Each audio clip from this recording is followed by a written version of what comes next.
Vibrational Mastery, raising the vibration of the planet one soul at a time. My name is C. Megan Michael. I am a seer, a seeker, and a visionary. I am the founder of High Vibrational Mastery, and every Sunday I present to you our spiritual thought leaders from around our world and beyond. And my amazing guest today is truly my honor and my pleasure to bring to you yoga master and spiritual lifestyle and biz coach, Karen Kazam Dubey. So welcome, Karen. Thanks for having me.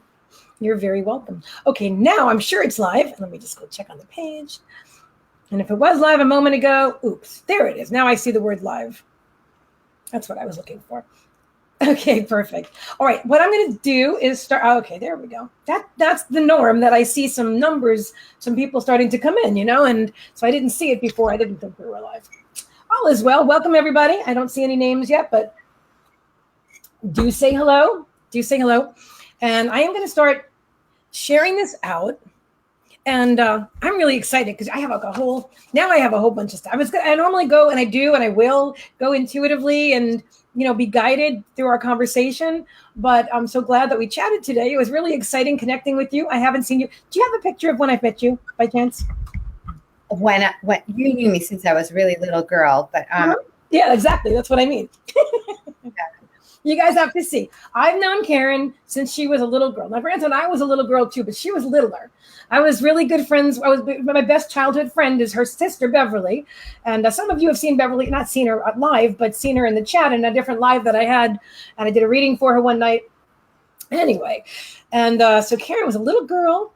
Beverly and I were big girls. We were in third grade, Yeah, I remember this picture that you and my sister, let me see, is there too much of a glare? A little bit. A little bit. Oh, there you are. That's Karen. That was a picture that you were grown up there, I might add.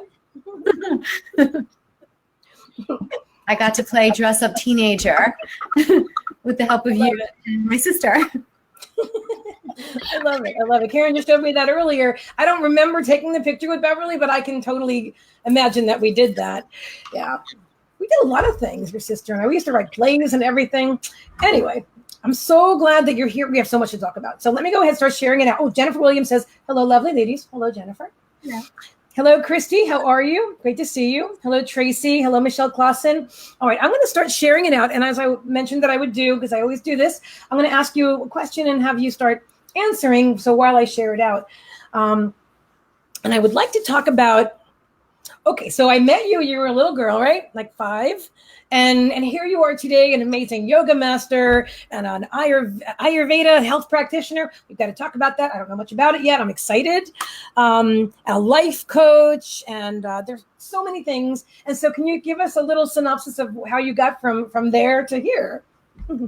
Yeah. So growing up as a teenager, I always had like a real fascination with nutrition and wanting to just know how to eat healthier. And I also had some issues with like body image stuff. So nutrition and weight management always was important.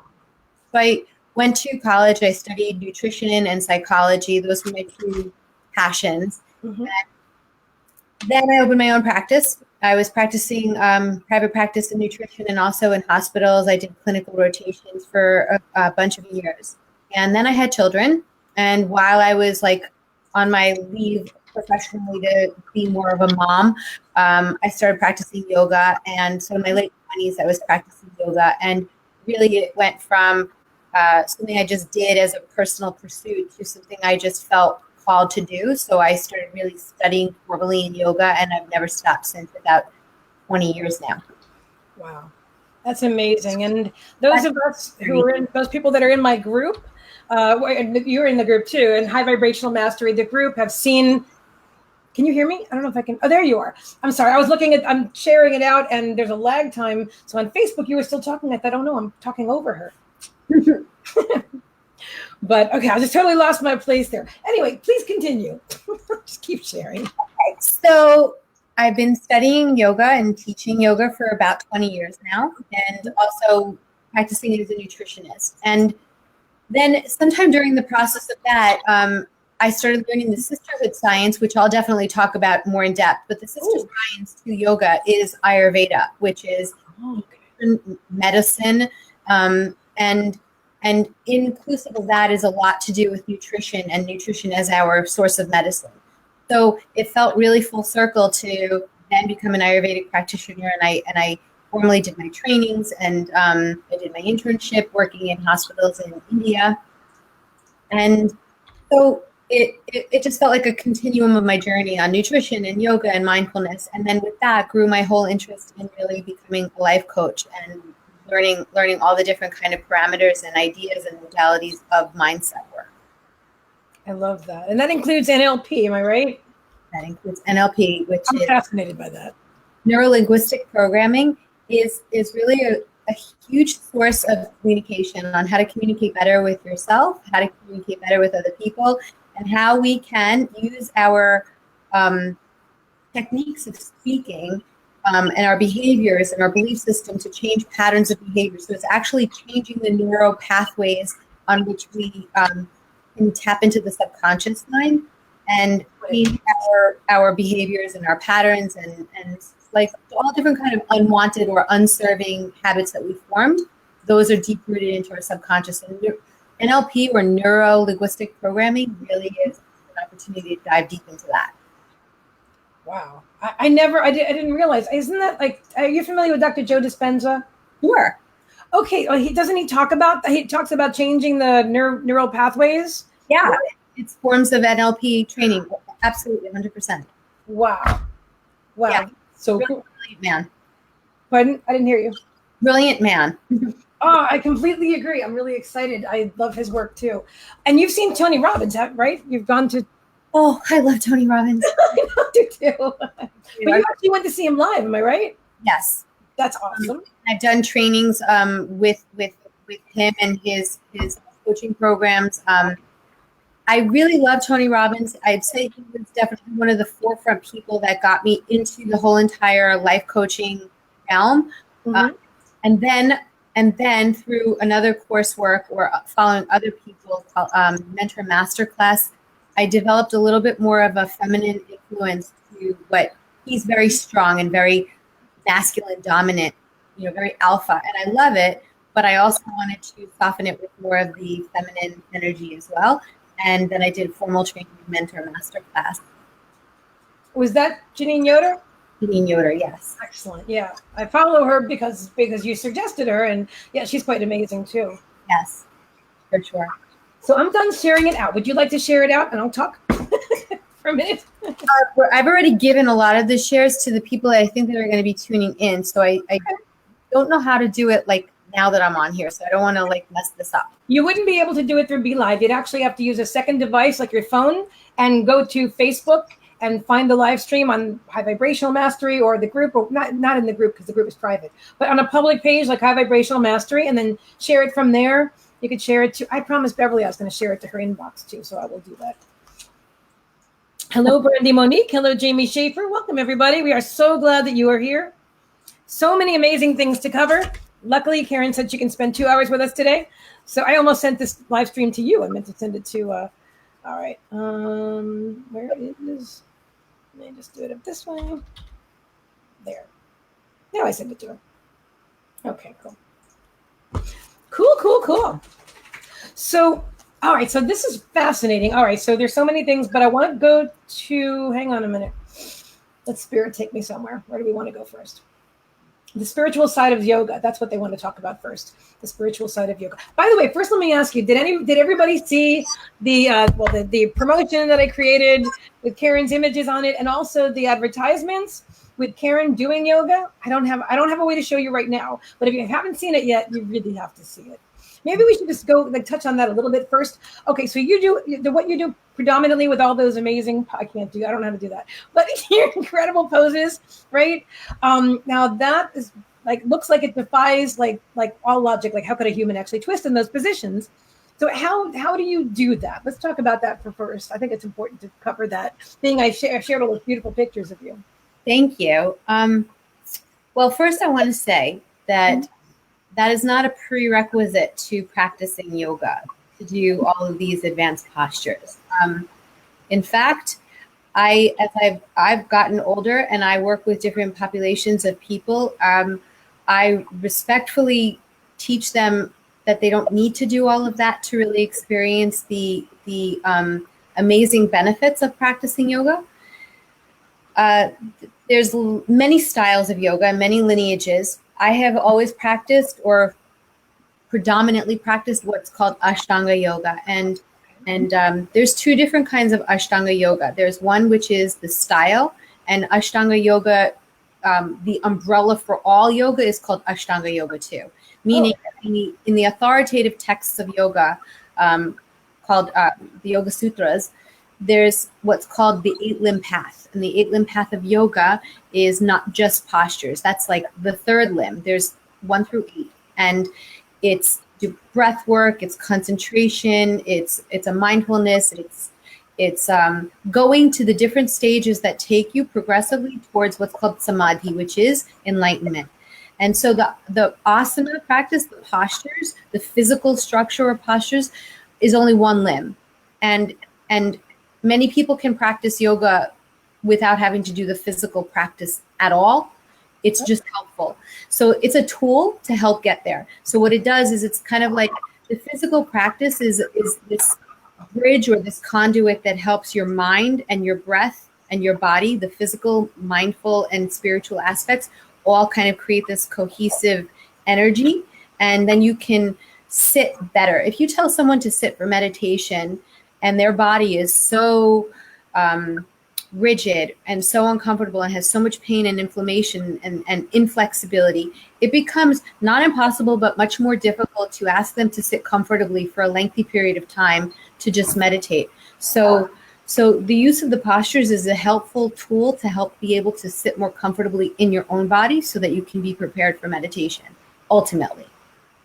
Excellent. I love that you're talking about this, because I think a lot of people in this day and age, and actually in recent decades, since yoga has become a popular practice, but it's become really, I think a lot of people just think of it as like your poses that you do, and even people who can't even do that or don't go to that extreme to master it, but still do yoga all the time. In other words, what I'm saying is that more of a physical thing, but you also study the spiritual side of yoga, and you're saying that it's a complete, that I guess are you saying that Ashtanga yoga is like the umbrella term for like the physical as well as the spiritual, and it's like there's a whole package there. It's not just a physical thing where you get strong and physically fit.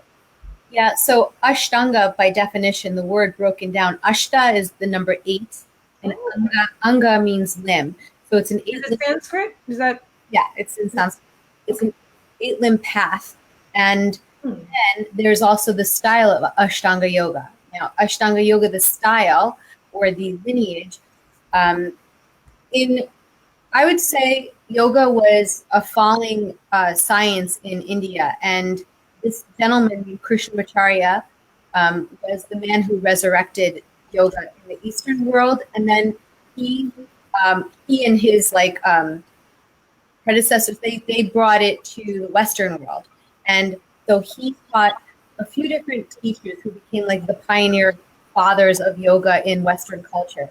One was Mr. D.K.S. Iyengar. Okay. So then there's a style called Iyengar yoga. Then there is his son, which is Mr. Desikachar. And all three of these people, by the way, have passed away. And so then their lineage continues from generation to generation as it's passed on. So there was Iyengar, there was Mr. Desikachar, and then there is Pattabhi Jois. And Pattabhi Jois is the founder of Ashtanga yoga. And that's the style or the lineage that I practice predominantly. And that is a practice of yoga. It's a pretty physically dynamic practice. There's many different series. There's primary series, second, third, fourth, and fifth series. Most people will practice primary for life. It's enough. It's enough of a physical practice to take you through the limbs to get towards that samadhi, that state of enlightenment. So, or to be able to sit and have a focused attention. Yoga and meditation are interchangeable words in my estimation. They're both with the idea of, can you sit for an extended period of time, focused direction without interruption. So that's what yoga is focusing your attention and direction without distraction. And so the same thing for for meditation. And the longer and the more consistent that we practice it, the more that we'll be able to sustain that focus of attention without disruption. I love that.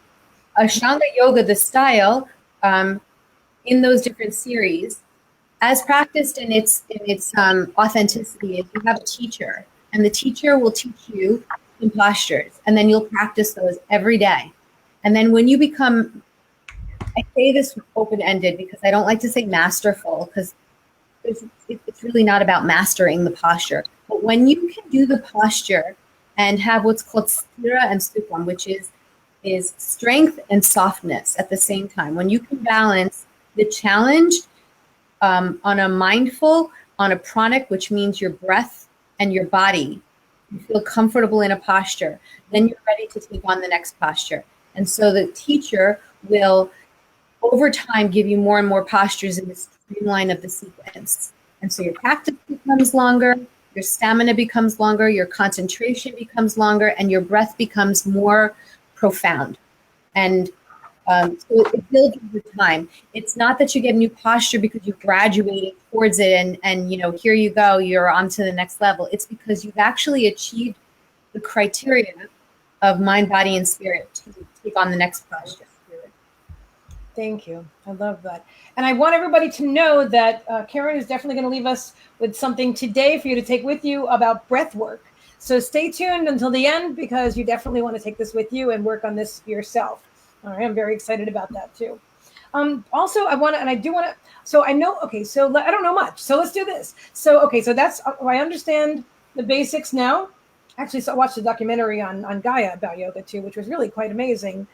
Although you're the most amazing I've seen as far as the physical, the asanas, is that what you call them, asanas? No, really, it's quite amazing. But I know there's also Kundalini yoga, and I know that you practice that as well. Am I right? I love Kundalini yoga because it's a very devotional practice. What does that mean? Can you tell us? So Kundalini yoga is a different style, and basically the premise of Kundalini is that we all have like a dormant energy, and it lies in the base of our spine. And when we are stimulating that, it will spiral up like this, like a coil, and go up. And it will come to the crown of the head and give you a very light energy, a spirited energy. So the nature of the Kundalini practice is to enliven that dormant energy in the base of your spine. And I think I'm not sure if it comes from Ayurveda or not, but I know that like some will say that the origin of all of us comes from the anus and development from there. And so from the dormant part of the spine, we're like starting from the origin and we're growing into like raising the vibration. So that's Kundalini yoga. But aside from that, it's all about like a devotional chanting and meditation and mantra and community. And it's such a lovely, beautiful connection. And I love the music, and I love the feeling that I get from that practice. So it's a really beautiful, beautiful experience. For some people who are not familiar at all with yoga, so from what my limited understanding, Kundalini is breath. It's about the breath. Are there poses or asanas to go with Kundalini yoga as well? It's different? Am I correct somehow? Yeah. There's movement and breath. I mean, I wouldn't say all yoga has a connection in that it's really movement and breath. Really creating that connection of your body and your mind and your breath. And so what's called vinyasa is the actual synchronicity of breath and movement. One breath, one movement. You inhale this, you exhale that. And vinyasa is just the word that means to orchestrate the movement in a way that your body and your breath are moving kind of at a continuum together. Ashtanga yoga is a vinyasa style. It is the style because everything is connected in breath and movement.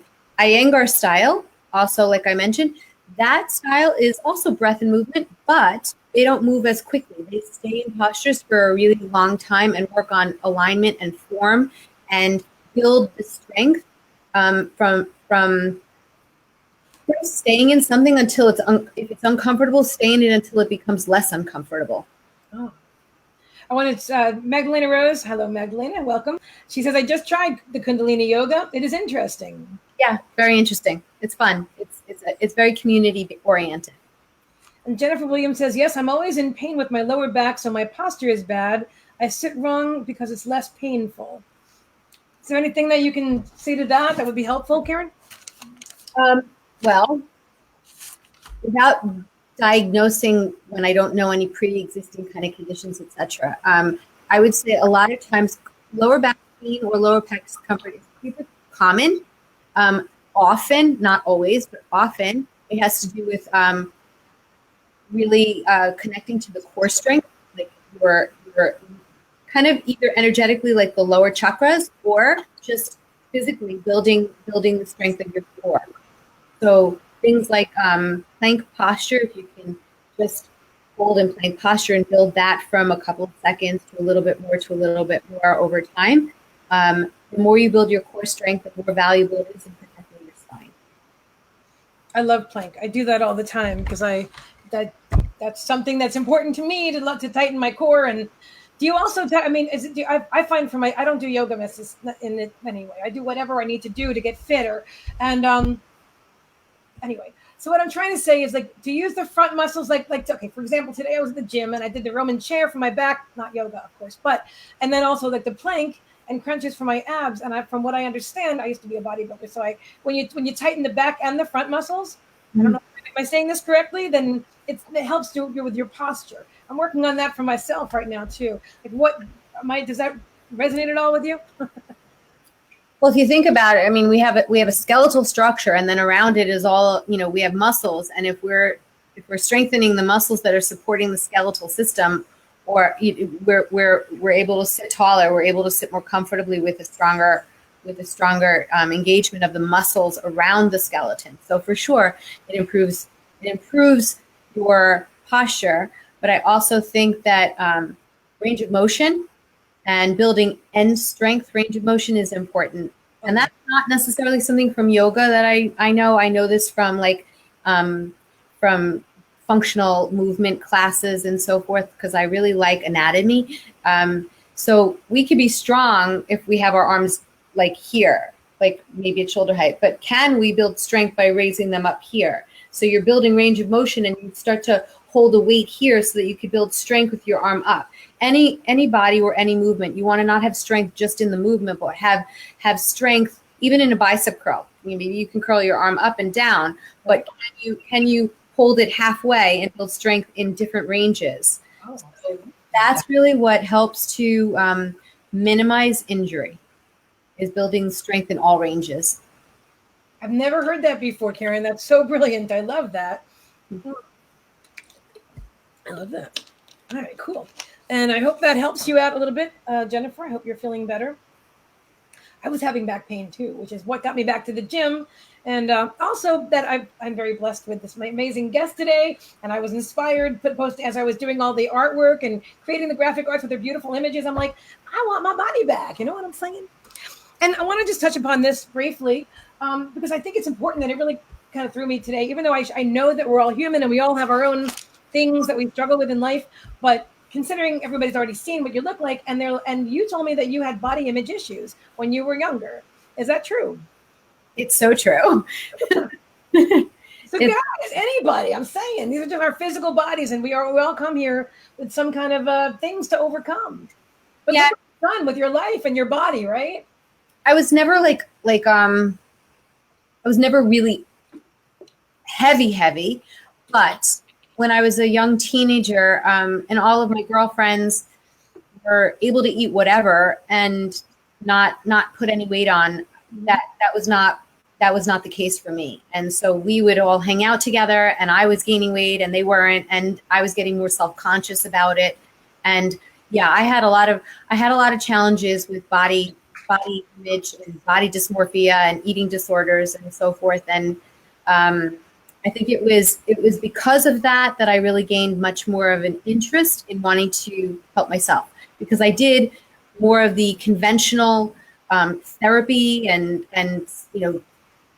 different therapies and medical intervention and so forth. And I didn't really find that helpful at all. I'm not saying that it can't be helpful, but it wasn't helpful to me.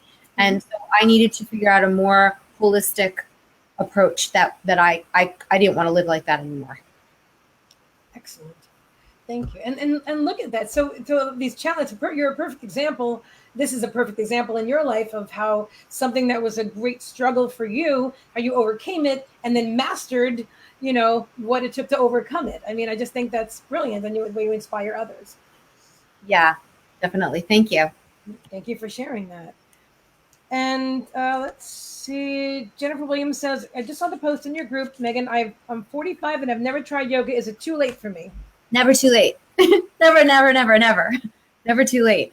Like I said, there's many different styles of practice of yoga. There's many different teachers teaching yoga.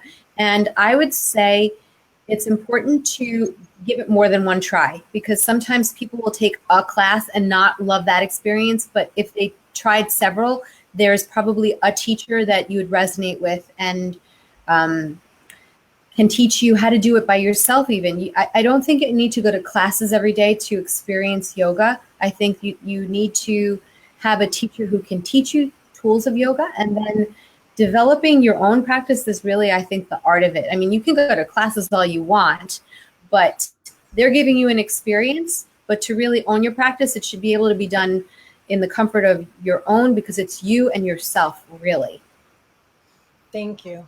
And that's the perfect segue into the spiritual aspect of yoga, which is, like I was saying earlier, it's something that I guess there doesn't get as much publicity as the physical aspect of it. And you're, like you're saying, it's a very significant part of yoga. It's part of the mind, body, spirit, right? Yeah. Well, in the Western culture, meaning when it came to the to Western world, it became much more physically emphasized. But yoga really is mindset. You're either in a state of yoga or not in a state of yoga, meaning you're in a state of mind where you're ready to be focused and develop clarity of thinking, or not. There's actually two terms that are the extremes of yoga in terms of your mindset. One is called kshipta. This is in Sanskrit also. Kshipta means a very agitated and dispersed mind. And then there's something called ekagrata, which means one focused mind. So when I was saying before how yoga is really like the same as meditation, it's because it's to bring your attention to one focus, to unite your mind and become one with whatever you're focused on. And that's why meditation practices become so personalized, because if you're meditating on if you're meditating on something that's not appropriate for you, you will start enveloping and become those qualities, and maybe that's not necessarily suitable for you. I'll give you, for instance, if someone is stubborn and they're coming for like yoga as a therapeutic modality, and they like the outdoors, and you give them a mountain to focus on as their meditation practice. Close your eyes, visualize a mountain. Mountains are really strong and don't move. It epitomizes the same kind of quality of being stubborn. So if they're focusing and visualizing the mountain, and they're invoking the qualities of a mountain, then they're starting to take on the qualities of that, and that becomes more of what they become. So if they're already stubborn, that's not something that would be appropriate for them to be focusing on. So you want to choose a meditation practice that you're focusing on to help support what you want to become, not necessarily what you are. And that's how in yoga, there's many deities that are used not necessarily in a religious way, but they're used because different deities, different manifestations of something divine have different properties. And whether you're focusing on one deity or another, you're actually taking on the qualities and wanting to create that within yourself. So they say, be careful. Yoga is like surgery without a knife, because it can really create an opportunity where you can change the alchemy of you based on what you're focusing on. That's amazing. I love what you're saying. I've really never heard anybody talk about yoga in this way. It's super cool. Very cool. So, okay, so do you meditate? So you do meditate. So aside from physically doing yoga and using that as a meditation, do you sit and quiet your mind and Every day. every day? Every day. You want to share about your meditation practice and what you would recommend for others? Well, a lot of the times my meditation is initially with breathing and different practices. So I do breathing practices, and that's part of my meditation. And then after I'm finished with my breathing practices, it allows me to feel much more comfortable and ready and prepared to sit quietly. And sometimes that includes me just watching my breath and observing it rather than doing specific breathing techniques. I can now just sit and watch my breath. And the beauty of that is every time I observe my mind going somewhere else, I just bring it back and I just go back to my breath. Like I'm inhaling, nice long deep inhale. Oh, I have to do the dishes. I have to do this or that. Nope. Exhale. And then I come back to the exhale. So it's like an automatic Karen sitting here on one shoulder, watching me meditate, and then Karen on my shoulder saying, oh, you just left, and come back. And so it becomes an observer of yourself. And the breath to me is always like an easy opportunity. You can focus on different mantras. You can have different concepts or feelings. Like my yoga teacher used to focus on love for many years. Focused on love. Okay.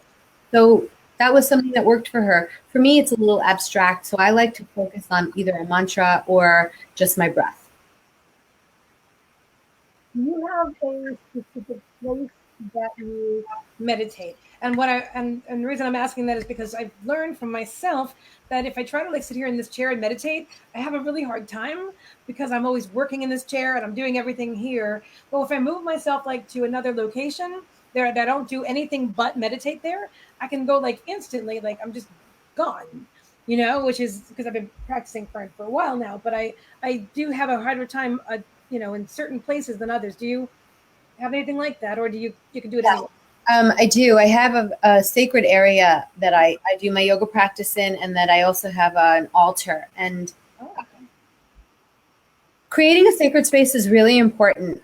It creates what's called an opportunity to sit in ritual, and ritual is really important. Whether it's a morning practice or an afternoon or whenever it is, it's like my yoga mat is my sacred space. I don't ever go on it with shoes. I don't let anyone trample on it. Like you don't just walk on my mat. It's in a sacred space. It's my sacred dimension of space. Mm-hmm. And as soon as I get on my yoga mat, like there's something that shifts. Like I could be like in a bad mood. I can be frustrated.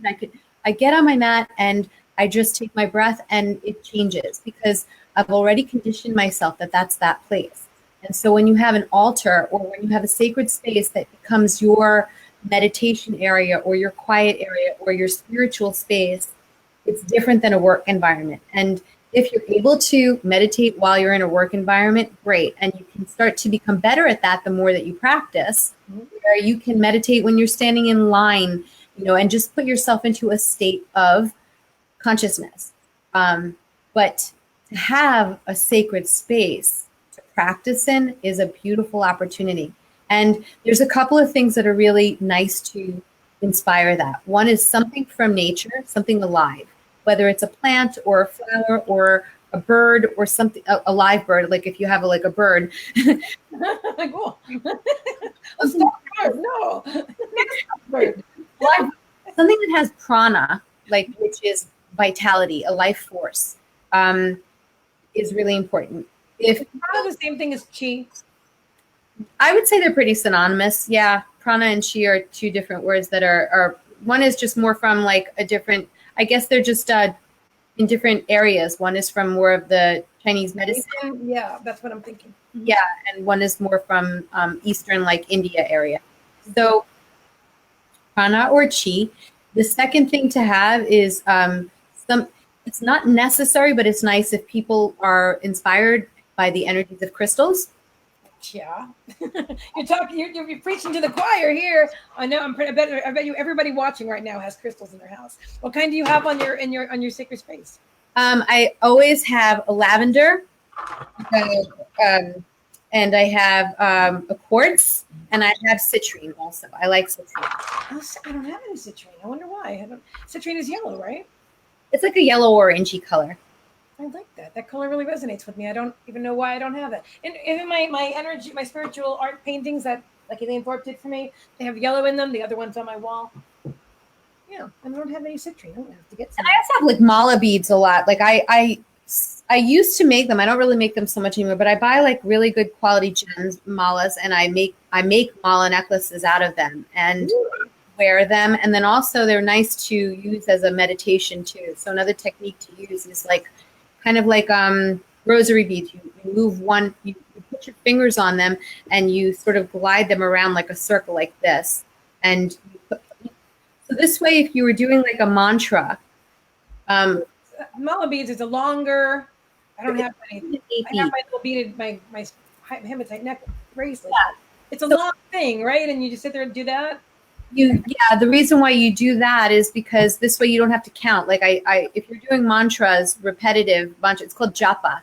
Japa is like repetitive mantra. Like let's just say you said the mantra is Om Namah Shivaya, because it's a popular one. So if I was saying Om Namah Shivaya, Om Namah Shivaya, and I was doing it 108 times, I wouldn't want to count Om Namah Shivaya 1, Om Namah Shivaya 2. So you put your finger on the malas and you move your finger with each repetition. So it becomes a tactile movement, and that creates like a sensory tactile thing and stimulator. And then you're also chanting it. And then when you get back full loop around, you know that you've done 108. Sometimes in a mala beads, there'll be like every 27, there'll be like a bigger chunk bead, so that you'll be able to know when you get like into segments around it. So if you didn't have time to do 108, you could do maybe 54 or 27. You could break it down, and then this way you don't have to count. Wow. I never knew that about the mala beads. That's so cool. And you make them yourself, huh? Nice. I haven't recently, but I do love making them. It's a lot of fun, and you do it with like silk threading, and you make a knot between each one, and it has to be super tight, otherwise the beads will like move, and you want it to be like a tight fit. So it's an art to be able to make them. It's a meditation in and of itself, because there's a lot of focus. I was picturing that. I was thinking that would be a very cool. I love that. As a matter of fact, I taught a class, several of them, on making mala beads. And I remember specifically one woman was like really frustrated, and she's like, I can't do it. And I presented to her that how you go about making this is very analogous with how things are going in your life and how you do life. Yes. Because if you feel like defeated or I can't do this or frustrated, then it's just coming out there, and it's something that comes out everywhere. And so it was a really good opportunity for her or for people to start identifying how you work, how you think. I love that, because your external reality is a mirror of your internal reality. And so I understand what you're saying. So if you're doing that and you're freaking out over here, then you're freaking out over there. And Right. So. Hi, William McGowan. Glad that you're here. Welcome. And Jennifer Williams says, I wish I could focus more. I'm a mom of 5, so I'm quite scatterbrained, and I will really have to look into yoga. Thank you for your insights. She said, I really appreciate your talking and sharing today. Cool. Excellent. My pleasure. And Lauren Azev asks, how do I know what yoga is best for me? Lauren, that's a really great question. Okay, let me see if I can figure out what I think is a really good answer then. It depends on what you're wanting to get from it. Okay? Some people want from their yoga more physical flexibility and strength, and that's great. So then you may want to practice something that's more spiritually invoked through the physical practice.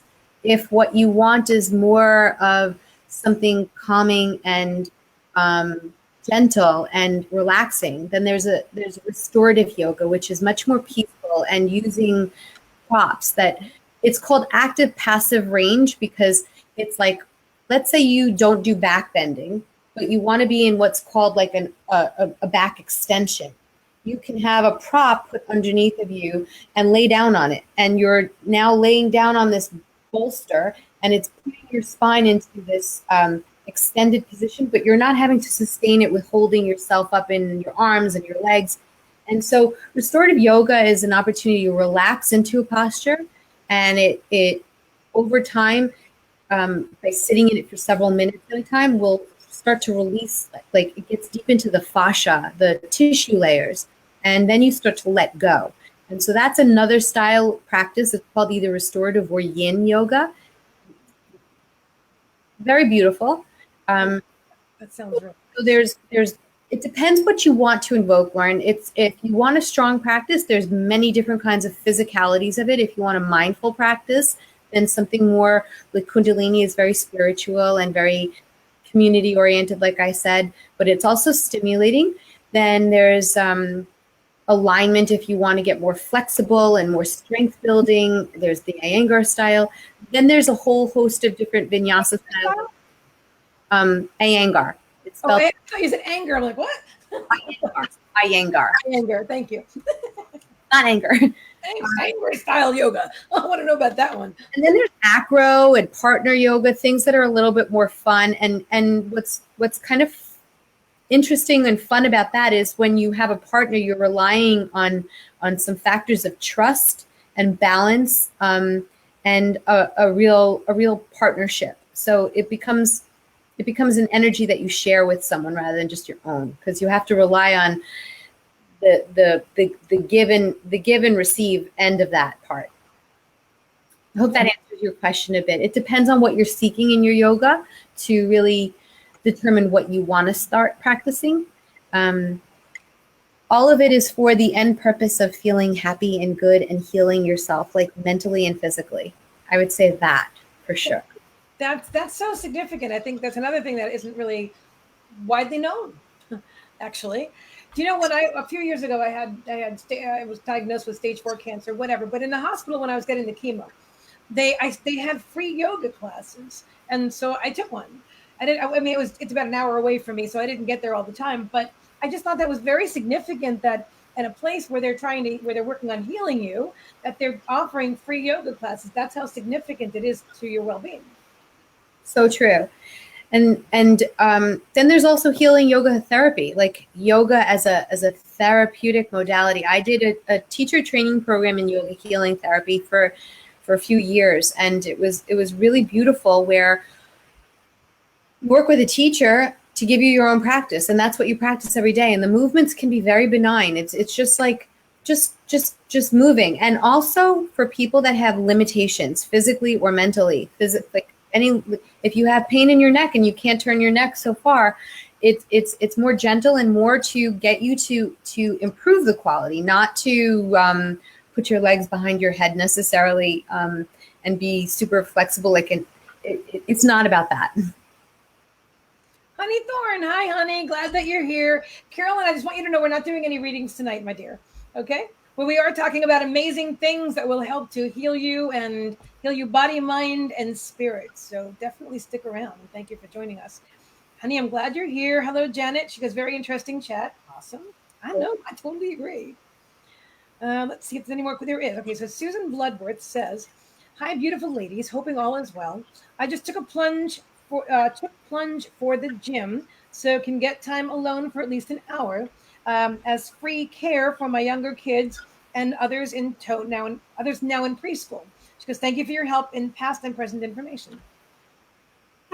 Welcome. Do you belong to a gym, Karen, or do you ever do everything at your house, or? I do some of a lot of things. Okay. I do my yoga practice. I have an at-home practice with yoga, and then I also, in the past few years, became very, very interested in handstands. And I know this sounds probably very random to most people. I know this, but no, I think it's cool. But I didn't get it at first, but I get it. Yeah. I've seen your asanas, and so I get that would be a great next. Is that what your thing is? Like you're to move up to the handstand? Well, in my yoga practice, I never really cared about handstands. It was never really something that I needed to do or cared to do. It just never really came into my practice. Mm-hmm. And then somehow it did come into the forefront of me, where I was like, okay, I started working. I have a coach. She's one of my dearest friends, but she's my handstand coach too. And I do classes with her, and I do private sessions with her several times a week. And I have found that the next tier for my growth and development was really taking on handstands, because my yoga practice did not take me to certain levels of fear factor. And I came head on to facing fear with handstands. And so I build a lot of strength around that, and conditioning in a different way than yoga. I do a lot of strength training and flexibility training with my coach, purely for the purposes of gaining more range of motion in doing handstand practice, which I absolutely love. It is a playground for adults to really embrace the youthfulness, and it's so fun. I love that. And let me ask you, you mentioned the fear factor. So why is the fear factor important? I didn't know how to fall, so I was afraid to get away from the wall. And headstands, which is a big part of my yoga practice, maybe like 18, 19 years ago, I remember initially I was really afraid to do headstands. And I took, when I was starting my yoga practice with some teachers, and I was so afraid to do headstands, then it wasn't really a problem for me anymore. I got it. And so I lost the real closeness, that fear factor that a lot of people face. I mean, there's so many people that are super afraid of doing headstands for the same reasons. And so doing handstands reintroduced me to that times like a lot. So challenge, is that what it was? Like the next challenge, you weren't challenged anymore, and so this is another challenge for you. Is that important for people to be challenged? I think it's very important to be challenged. Yeah. In life, yes, I do think. I think once you're in your comfort zone, then you plateau the growth. You have to step out of your comfort zone to continue to grow. And so challenge, I think is a huge part of mindset work. And I don't think I would ever say that my yoga practice was not challenging, but I don't think that it was offering me something that handstands did. And so I just grew to feel emotionally and physically and more than that connected to handstands.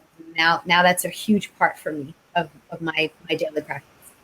Sarah McNett says, "Shalom, beautiful souls." Shalom, Sarah. Awesome. This is the greatest talk ever. I love it. I'm so happy that you're here. So in case you guys didn't know, I know not all of you here were from the very beginning. So I've known Karen since she was a little tyke. Because I was a big girl. I was in 3rd grade. I was best friends with her sister, Beverly. And Karen was just a little girl. I was a big girl. and I'm really excited. And I hadn't spoken until we connected here on Facebook 3 years ago, right? Yeah. No, but we hadn't really connected, and well, a little bit anyway. But here we are now, and I'm just so excited. I'm just really excited about everything.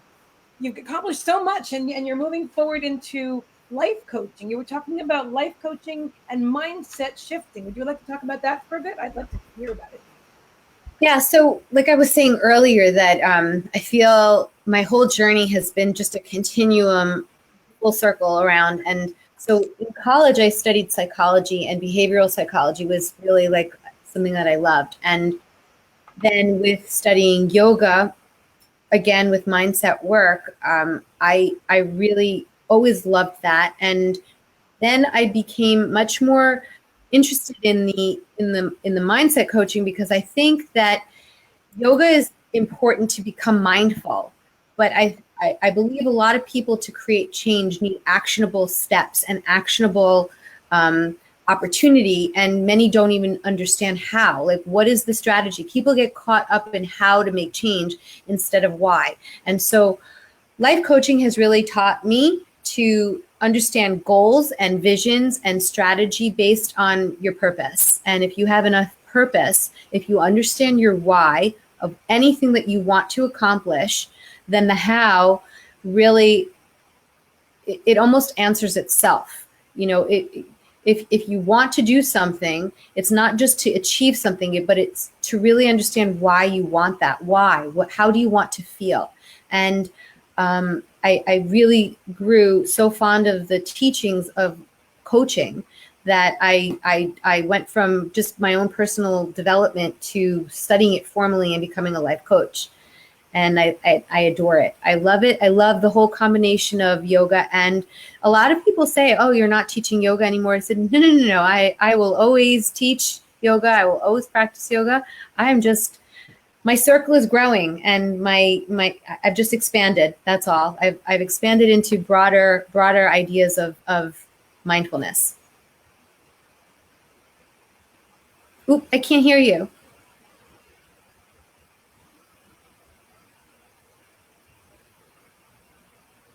I don't know if it's just me, but I can't hear you anymore.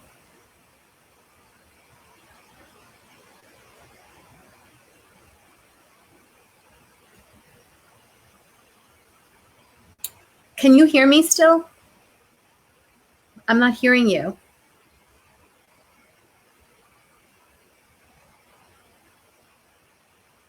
Uh-oh.